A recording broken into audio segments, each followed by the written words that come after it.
जय हिंद दोस्तों। आज हम बात करेंगे भारतीय समाज में जीवन यापन करने की धार्मिक परिधि में रह के समस्या तथा उसके समाधान का।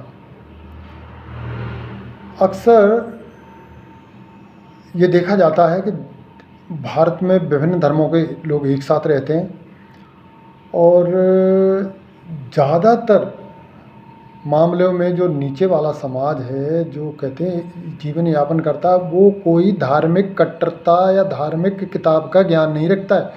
वो अपने बड़ों से सीखी सिखाई बातों को मानता आता है और जो धार्मिक तीज त्यौहार होते हैं उनमें जो भी बता देते पंडित जो विधि विधान बताने वाले होते हैं, उन्हीं के आधार पे वो काम करते हैं। उनको कोई याद रखने की ज़रूरत नहीं होती। उनको तो जो उस समय बता दिया जाता है वही कर लेते हैं। उनको ये भी नहीं पता कि किताब और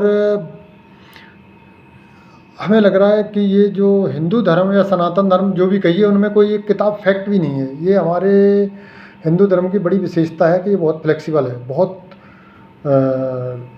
एकदम नियमों पे चलने वाला भी रह सकता है और जो नियम पे नहीं चलता उसके लिए स्पेस है। कोई ये नहीं है कि भाई तू क्यों नहीं चल रहा है या क्यों नहीं चलता है, ऐसा कोई फोर्स नहीं है।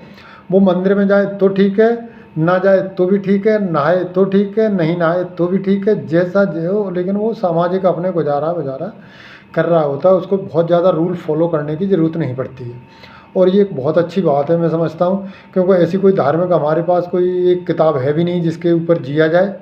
हर एक के अपने अपने ढेर सारी किताबें हैं उस हिसाब से, और वो फ्लेक्सिबल होने के कारण ही ढेर सारी किताबें बनी हैं। आदमी जीता है अपने अपने प्राकृतिक संसाधन, वातावरण और ज़रूरतों के हिसाब से। अभी सपोज एक शादी का ही रस्म लगा लें कि भाई उत्तर भारत में बरसात के महीनों में जुलाई अगस्त सितंबर में शादियां बंद रहती हैं, तो क्या पूरे हिंदुस्तान में हिंदू उस समय शादी नहीं करते? ज़रूर करते हैं, क्योंकि उनके यहाँ हो सकता है उस टाइम बारिश नहीं होती, वो सही मौसम हो। तो कहने का मतलब जहाँ शादी होनी है, बारात है, उसमें रंग में भंग ना पड़े, बरसात ना हो और आराम से शादी हो पाए, उसको सुटेबल करके किया जाता है। अभी मान लो एग्जाम्पल मान लिया जाए कि भाई कहीं कहीं पूजा के लिए बता दिया कि भाई आम की लकड़ी चाहिए, लेकिन जहाँ आम ही पैदा नहीं होता, अवेलेबल नहीं है, वहाँ पर कोई दूसरा विकल्प होगा और होना भी चाहिए, क्योंकि उसी से तो काम नहीं चलेगा। चलो, मेरा मतलब यहाँ पे ये कहने का नहीं है कि क्या होना चाहिए और क्या नहीं होना चाहिए। एक अच्छी बात है कि एक उसमें विकल्प रहता है और फ्लेक्सिबल होने के नाते ये अच्छी बात है, विशेष बात ये। लेकिन मैं आज बात करूँगा, हमारे बीच में ढेर सारे संत महात्मा महापुरुष बहुत अच्छे हैं, जो बहुत अच्छी विचारधारा रखते हैं, आदर्शवादी हैं, आदर्शवादी विचारधारा रखते हैं, पर वो इतने ज़मीनी स्तर पे या नीचे लेवल पे आते नहीं हैं। हमें सामना करना पड़ता है जो किसी तरह से बहरूपिया छुपे हुए हैं, अपराधी किस्म के लोग हैं और किसी तरह से कपड़े पहन के अपने आप को भेड़िया हैं, लेकिन वो एकदम बना के रखा हुआ है उन्होंने, एकदम संत का रूप लेके वो बैठे हुए हैं। मैं उन लोगों की बात करूँगा। वो लोग किस तरह से अपने आदमी के लिए खतरा पैदा कर देते हैं ताकि वो कहीं भी जाए और उसको नफ़रत का सामना करना पड़े। एग्जाम्पल के लिए लगाते हैं कि किसी धार्मिक स्थल में कोई लड़का आ गया, दूसरे धर्म का आ गया या चला गया, उसकी मार पिटाई कर दी, और जब वो किसी पत्रकारों ने पूछा कि भाई आप दूसरे वाले, तुम्हारे धर्म वाले लोग दूसरे के धर्म में चले जाएंगे तब क्या करोगे? तो उन्होंने बड़े चौड़े होके खुश होके कह रहे कि भाई उनकी, मैं कब कहता हूँ, मैं कहता हूँ उनकी पिटाई की जाए। मतलब ये है कि तुम तो यहाँ तो कुआं खोद ही रहे हो, दूसरा अपना दूसरी जगह जाए उसके लिए भी कुआं खोद के तैयार कर रहे हो। वाह भाई, क्या नीति है। आप देखो, हमारे देश के करोड़ों में बात, उसमें संख्या करोड़ों में है जो बाहर जाके भेड़ बकरी पालन करते हैं। वहाँ हमारे धर्म का एक नामो निशान भी नहीं है स्थल का। तो धर्म स्थल तो छोड़ो, लेकिन उनकी नफ़रत का सामना करना पड़ता है। उनके नौकर बन के जा रहे हैं, वो मालिक बन के नहीं जा रहे। मालिक बन के जा रहे जहाँ 1 करोड़ में होंगे, 1 लाख होंगे, वो उनका तो ठीक है ज़िंदगी। जो मालिक बन के जा रहे हैं या बड़ी थोड़ी अपग्रेड की नौकरी में जा रहे हैं, उनका ठीक है, लेकिन उनका क्या है जो नीचे लेबर वर्क के जा रहे हैं, टेक्नीशियन जा रहे हैं, ड्राइवर जा रहे हैं, उनके ऊपर क्या बीतती, कभी सोचा है उन्होंने? जो छुपे बैठे भेड़िए के रूप में। वास्तव में उन्होंने कोई धार्मिक पुस्तक पढ़ी होती ना, तो मैं तो भाई ये सलाह दूंगा बड़ी विनती के साथ कि प्लीज़ कोई धार्मिक पुस्तक पढ़ लो। नहीं तो कभी कभी उनके सानिध्य में चले जाओ जो वास्तव में ज्ञान रखते हैं और जो अच्छे संत हैं। अच्छे संतों की कमी नहीं है, उनके पास चले जाओ, उद्धार हो जाएगा। और तुम्हारे उद्धार होने से हमारा भी उद्धार हो जाएगा, क्योंकि तुम्हारे उद्धार होने से तुम जहर नहीं फैलाओगे।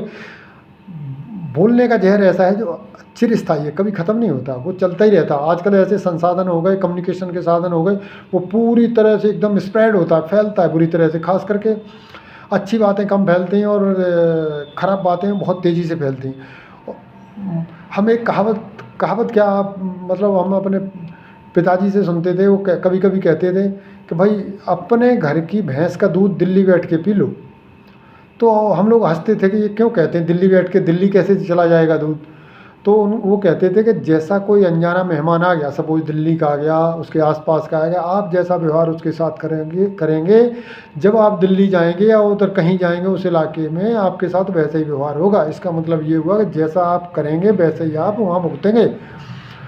तो ये बात फैक्ट आप समझ में आती है कि यदि हम यहाँ कोई बाहरी स्टूडेंट पढ़ रहा है, मान लो उसने गलती की, अपराधी किस्म का है, मैं ये नहीं कह रहा हूँ कि तुम गलती कर रहे हो, लेकिन जनता निर्णय मत दे, पुलिस निर्णय दे, कानून निर्णय करे, कानून सज़ा दे, कानून जो भी है न्यायालय बने उनमें सज़ा मिले, दैट्स ऑल, कोई दिक्कत नहीं है।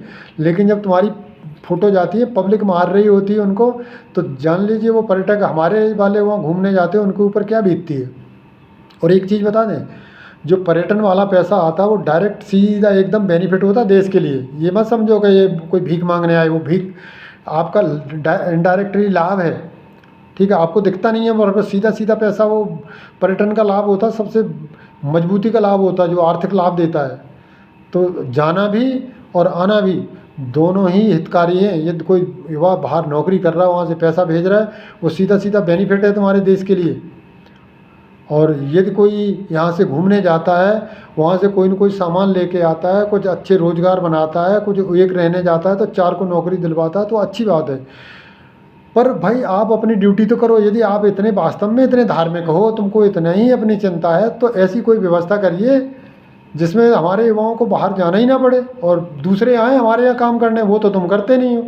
मैं तो कहता हूँ भैया कुछ नहीं, ये तुम्हें इतनी चिंता है, देश के लिए कोई योगदान नहीं कर रहे, फिजिकली योगदान नहीं कर रहे, बाबा रामदेव की तरह कोई न कोई आप संस्थान खोल लो ना, फैक्ट्री खोल लो, उपक्रम लगाओ, जिससे देश का भला होगा। देश का भला होगा तो भाई तभी हम सबका भला होगा।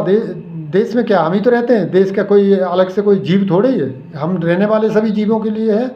तो वो तो आप कर नहीं रहे, नफरत और फैला रहे हैं, पता नहीं कौन कौन सी वो लग जाती है, तो मेरी समझ में नहीं आता। तो मेरी तो यही प्रार्थना है कि प्लीज़ यदि आप ऐसा कर सकते हो। तो अभी मैंने सुना पटना में है कि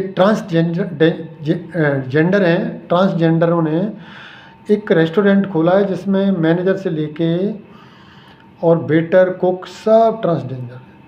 कितनी अच्छी बात है, रोज़गार करेंगे, तालियां नहीं पीटना पड़ेगा, इज्जत से खाएंगे, इज्जत से खाना खिलाने वालों को खिलाएंगे और उनको चार पैसे मिलेंगे। तो ये समझ की बात होनी चाहिए, ये जहर फैलाने की बात नहीं होनी चाहिए।